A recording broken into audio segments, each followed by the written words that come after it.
very sad state of the union right now.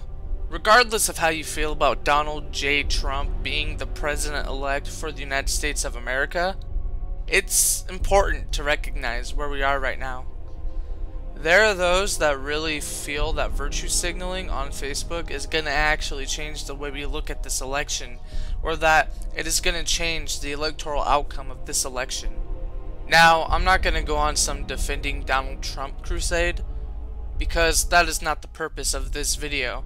The purpose of this video is to recognize the current state of the union in 2016. For everyone out there who is in that LGBTQIA+ community, a member of a minority ethnic group, a woman, differently abled, poor, or any other group that Donald Trump has belittled, rebelled against, and will attempt to oppress, you matter.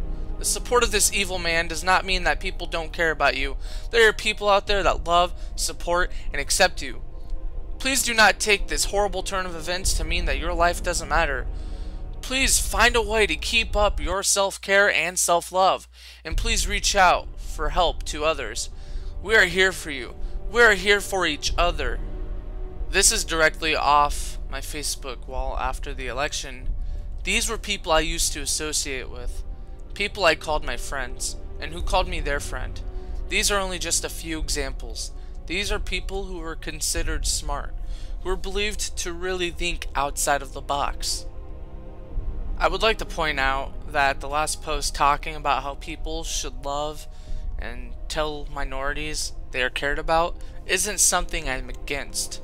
It's the narrative that they've been fed about Donald Trump being this evil, despicable, deplorable.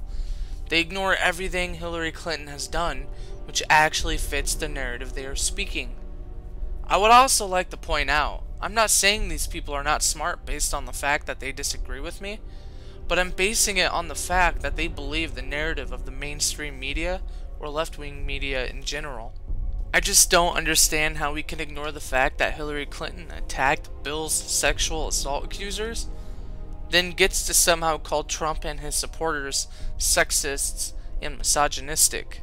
Chauvinists and sexists and misogynists and chauvinists and sexists and misogynists and chauvinists and sexists and misogynists and chauvinists and sexists and misogynists, chauvinists and sexists and misogynists and chauvinists and sexists. Left-wing media gets to call Donald Trump racist, while ignoring that Hillary Clinton called Latino Hispanic outreach talkable engagement. And chauvinists and sexists, chauvinists and sexists and misogynists and chauvinists and sexists, chauvinists and sexists and misogynists and chauvinists and sexists.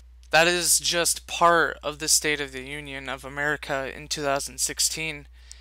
We can't ignore the riots that have been happening all around the United States, including Portland, Oregon. An anti-Trump protest in Pioneer Square went from peaceful to this riot. The anarchists saw to that. Video from our KGW crews is absolutely incredible. The chaos didn't end either until early this morning when police moved in. Officers arrested 26 people. There is also this huge cleanup right now that's going on across the road city, even now at the 6 a.m. hour. We're here almost all night. I was called in about 11:30 last night to come in. We were in the middle of it, and now this morning we can see the result. Check out this symbol painted on the side of this Bank of America here in the Pearl. Also, I want to take you around the corner if we can and show you some shattered glass, the shattered windows of this Bank of America. Other banks, including a Starbucks and local businesses, are affected. Now, the group that started the... And that's the scene in the heart of downtown as protesters made their last stand. We were in the middle of it too. Police officers in riot gear stood together and walked forward, pushing people out of downtown. Some people threw projectiles at police. Officers warned repeatedly on the speaker we heard anyone who tried to stay would be arrested. They pushed people back with pepper spray and rubber bullets. But people are just destroying our city here. They're not protesting against anything.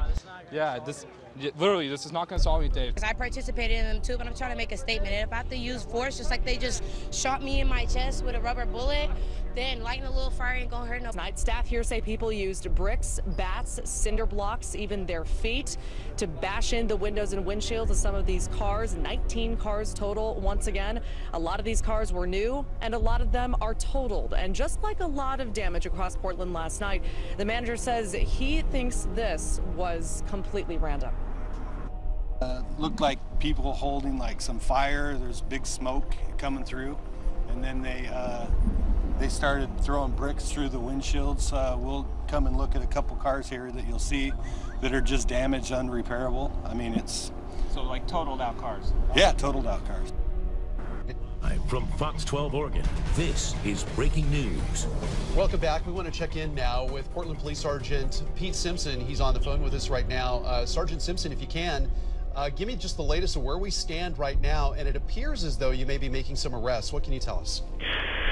Yeah, good evening. I haven't been able to catch up with the last few minutes, but I believe we're making some arrests kind of in the North Park Blocks area after the rioting that really was occurring in the Pearl, where you saw a lot of anarchist folks breaking windows and damaging property and throwing things at police officers. At this point, do you have a number on how many people were arrested? I don't yet. We'll certainly get that information, but it's still a very active and dynamic event. You know, throughout the evening, the crowd was very large tonight, probably double that of last night. We estimate somewhere around 4,000 people were out tonight marching, and you know what pisses me off? I was born in Portland, Oregon. These assholes are destroying my home city. Portland, once upon a time, was a beautiful city. You could especially tell when looking through my grandfather's old photographs of Portland, Oregon being constructed. The Rose City was filled with diversity, natural diversity. The streets are beautiful. There was so much to do, so many shopping centers, beautiful sights. It was definitely a place you would want to walk through. Don't get me wrong, Portland is still a beautiful city, but walking through there with my politics, with the way politics has polarized the nation today, I don't feel the same way about Portland anymore.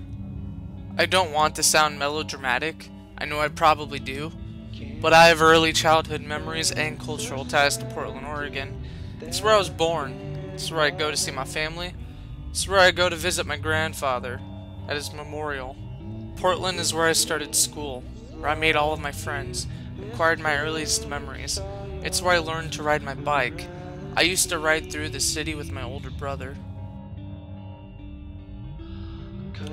The neighbors were all friends. The Russian kid that lived down a few blocks, who was friends with my brother, and a black kid that lived on the other side of the bush in our backyard, then the Indian kids that lived on the other side of the fence. Politics has divided us. It created a state that is ready to collapse. The state of the Union is threatened. 1 million people have signed a petition on change.org to make Hillary Clinton president, asserting Donald Trump is unfit to serve and a danger to the republic. The petition on change.org declares there is no reason Trump should be president. To those who argue the election of Trump is the people's will, the petition insists otherwise because Clinton won the popular vote. These fools don't realize they are the real danger to the republic. There's even a petition to abolish the Electoral College.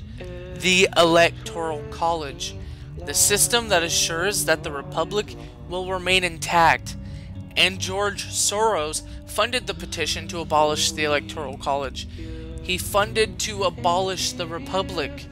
If the election was decided by popular vote or pure democracy, these outnumbered blue areas would get to control all of the red areas.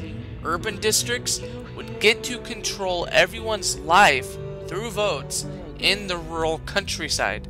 As you can already see from my pictures, that already happens on the state level. Those blue counties turned all of Oregon blue for the 2016 election.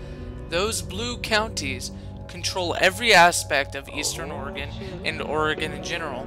That's what happens in a pure democracy reliant on the popular vote. Oh yeah, And on a side note, more than half of the Portland protesters, yeah, they didn't fucking vote. The idiots who claim to want to preserve American values, American democracy, and the American Republic are the ones that threaten the very nature of American values, American democracy, and the American Republic.